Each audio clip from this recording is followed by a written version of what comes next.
अस्सलामुअलैकुम दोस्तों, ना सिर्फ जर्मनी बल्कि दुनिया भर में मोबाइल फोन में 5G मुतारिफ करवाने की तैयारियां हो रही हैं।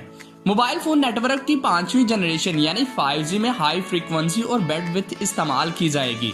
इसकी वजह से सार्फिन माजी के मुकाबले में कई गुना तेजी से डाटा डाउनलोड और अपलोड कर सकेंगे।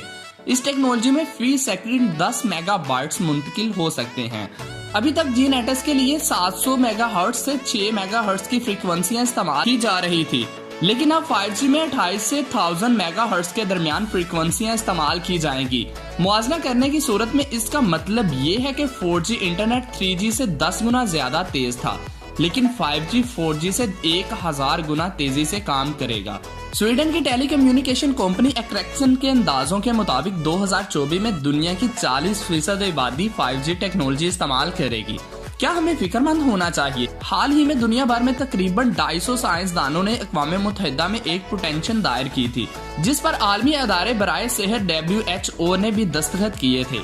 इसमें माहिरीन ने खबरदार करते हुए लिखा है कि स्मार्टफोन या फिर रेडियो एंटीना से निकलने वाली शुआएं बरकी मकनातीसी मैदान AMF पैदा करती हैं, जिनसे कैंसर के खतरात में इजाफा हो जाता है। इसमें खबरदार करते हुए कहा गया कि इसके असरात में कैंसर के बढ़ते हुए खतरात, सेलुलर स्ट्रेस, खतरनाक मालिक्यूल्स का इखराज, जीनियाती नुकसानात, तुलीदी निजाम की साख्त और फ़ाल में तब्दीलियां, सीखने और याददाश्त के अमल में कमजोरी शामिल है। इसमें यह भी शामिल है कि मोबाइल से निकलने वाली शुआओं से इंसानी रवैये के साथ असाबी निजाम भी मुतासिर होता है। 2G, 3G और 4G से मुतलिक होने वाली कई साइंसी मुताले मजीद रोशनी डालते हैं कि बरकी मकनातीसी मैदान इंसान की सेहत पर क्या असरात छोड़ते हैं। ऐसे मामलात में ये भी बात सामने आई है कि स्मार्टफोन्स के सिग्नल स्ट्रेस के साथ तुलीदी निजाम इंसानी दिमाग में बरकी तब्दीलियां और DNA के नुकसानात दे रहे हैं। साइंसदानों का खबरदार करते हुए कहना था कि इससे सिर्फ इंसान ही मुतासर नहीं हो रहे, बल्कि बरकी मकनातीसी शुआएं जानवरों और पौधों को भी मुतासर कर रही हैं।